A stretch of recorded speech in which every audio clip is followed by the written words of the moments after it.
2020 is just around the corner, and the new year is going to be bringing us a presidential election, another Summer Olympics, and a brand new film from Christopher Nolan. Here to give us everything we know about that new film, Tenet, is Scott Russell, Paste News Editor. Welcome, Scott. Thank you, Josh. Good to be here. So what do we know so far? You've been following the story pretty much since he announced he was doing another film. That's right. Yeah, they first announced this back in January, simply as untitled Christopher Nolan event film. There's typically mystery around a Nolan film right up until we get that first trailer, but there's mystery even after we've seen the movie usually. But. That's a fact. Yeah, particularly with something like Inception, which early indications are Tenet is kind of in a similar vein.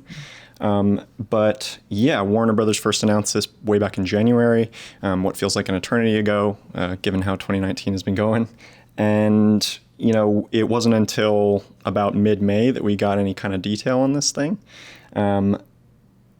But it was dated right away for that July window, which is where Nolan likes to debut.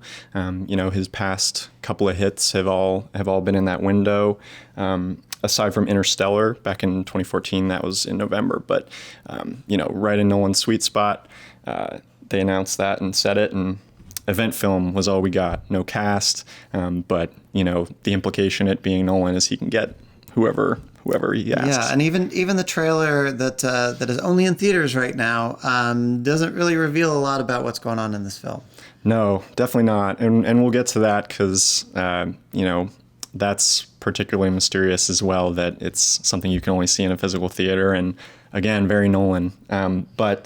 So less mysterious is the cast. Who do we have slated for this? Got a big cast. So the first big domino to fall back in March was John David Washington, son of Denzel Washington. Best known for his role in HBO's Ballers. He's been starring in for a while now, a favorite of Elizabeth Warren. He signed on as the first major star of this thing back in March. And then the very next day, Elizabeth Debicki and Robert Pattinson both joined in. Debicki still, pretty white hot after Widows, the Steve McQueen film, and then Pattinson is kind of all over the place now. He's also with Warner Brothers. He's going to be the next Batman, so he's come a long way from Twilight. That's for sure. But yeah, they kind of all got cast in pretty quick succession in March. Again, I chalk that up to Nolan just being able to say, I'm doing a movie. Would you like to be in it? Track record's pretty good at this point. Yeah, no question about that. So he's deviating a little bit from his go-tos, but not really. Michael Caine is still in this thing. And then Kenneth Branagh is carrying over from Dunkirk as well.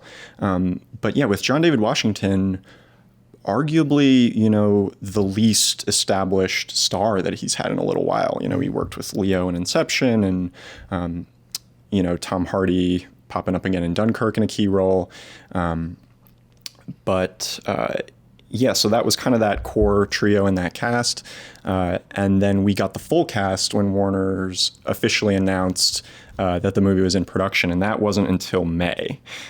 So they finally confirmed the title then, Tenet, and then nice gave little us palindrome for a good logo.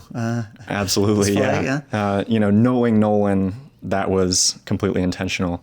But yeah, they set that full cast. There's also, you got Aaron Taylor Johnson, you got the aforementioned Michael Caine, you got Branagh, and then you got Clemence Posey and Dimple Kapadia kind of rounding out that core cast. I wouldn't be surprised if there are a couple cameos in there. Wouldn't be surprised to see Tom Hardy with part of his face covered up at some point. We'll see. But this announcement of production starting also was the first indication of just how big this thing is going to be. Yeah, this is not a cheap movie to make. He's able to get the money for the movies he wants to make. Absolutely. Yeah. I mean, Dunkirk was his first really big splash in terms of Oscar attention. And I think that, for a guy who's already gotten quite a few blank checks in a row, that was kind of a new level of prestige. And yeah, which is hard to do. Not many people are able to do that for a movie that's not already part of a franchise. He feels like he has his own franchise a little bit at this point. Absolutely.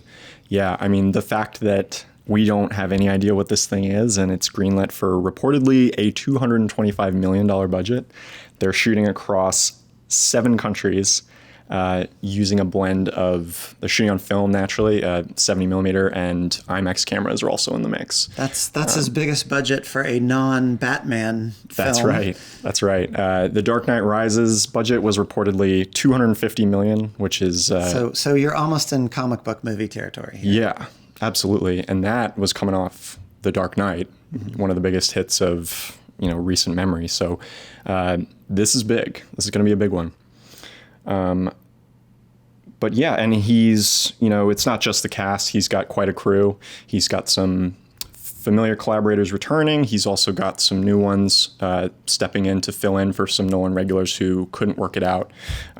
So those were some of the early pieces that we picked up as we had our ear to the ground, following what was going on with this movie. Is Hoyt van Hoytema, the director of photography he's worked with on a couple of occasions, is in the mix here.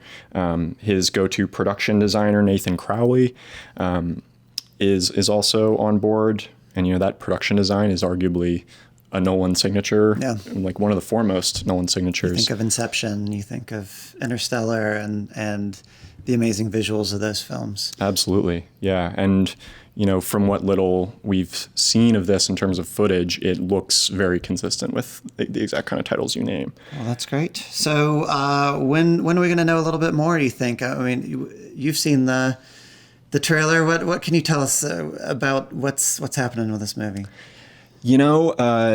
So the teaser debuted exclusively in theaters ahead of Hobbs and Shaw. Warner Brothers has kind of been sticking it in front of all their big releases over the past couple of months. So I personally saw it ahead of It Chapter 2, saw it ahead of Joker. I imagine it's been out there in front of some other films as well. But only Christopher Nolan knows, when it's going to actually come to the internet. We'll have it right here for you at Paste when it does. But I've seen it a couple of times myself, as I mentioned.